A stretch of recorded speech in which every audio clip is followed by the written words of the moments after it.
Hello and welcome back to Galeblade News.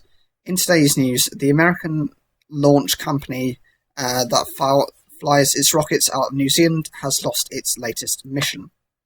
Rocket Lab said its Electron vehicle failed late at its ascent from Mahia Peninsula on North Island. All satellite payloads are assumed to have been destroyed. These include imaging spacecraft from Canon Electronics of Japan and Planet Labs Inc. of California, as well as a technology demonstration platform from a UK startup called In-Space Missions.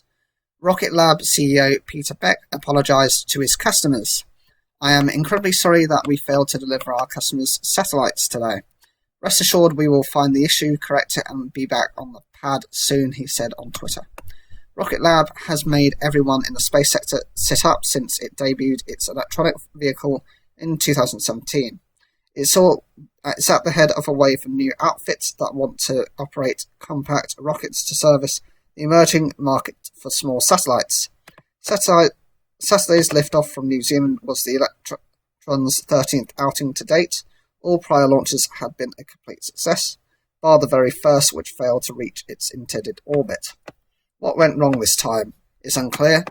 Video footage showed the rocket's second stage engine operating normally 5 minutes and 40 seconds into the flight at an altitude of 192 kilometers and at a speed of 3.8 kilometers. The video feed then froze. The main payload on board was a satellite from Canon Electronics, part of a series the company is producing to image features on the ground smaller than a meter across. Planet, which operates the largest network of imaging spacecraft in orbit, was trying to loft 5 of its latest iteration of satellite because the San Francisco company produces and launches so many spacecraft, it will more easily bounce back from this failure. But for the In-Space Missions startup, the Electron's loss is a major disappointment. Its Faraday 1 platform was to be the showcase of the company's new service. Faraday 1 was a kind of carpool satellite that allowed third parties to fly payloads into orbit without the requirement to build and fund a whole spacecraft themselves. They just needed to rent a seat within space. The European aerospace giant Airbus had even taken a slot in Faraday 1 to trial new radio technology.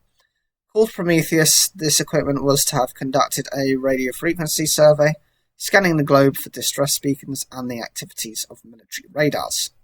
In-Space, which is based in Borden, Hampshire, tweeted, "The In-Space team is absolutely gutted by this news. 2 years of hard work from an incredibly committed group of brilliant engineers up in smoke. It really was a very cool little spacecraft. Future missions are already in production." What do you think of this idea of them actually letting companies have their own satellites? For me, I've never heard of this project, which makes me a little bit more concerned about the whole safety aspect. People having their own private satellites might be in the future at some point, but I don't like the idea of how they're intending to use that information or how they're planning to use these satellites. Is this a concern for you? Are you actually happy to have seen this mission fail?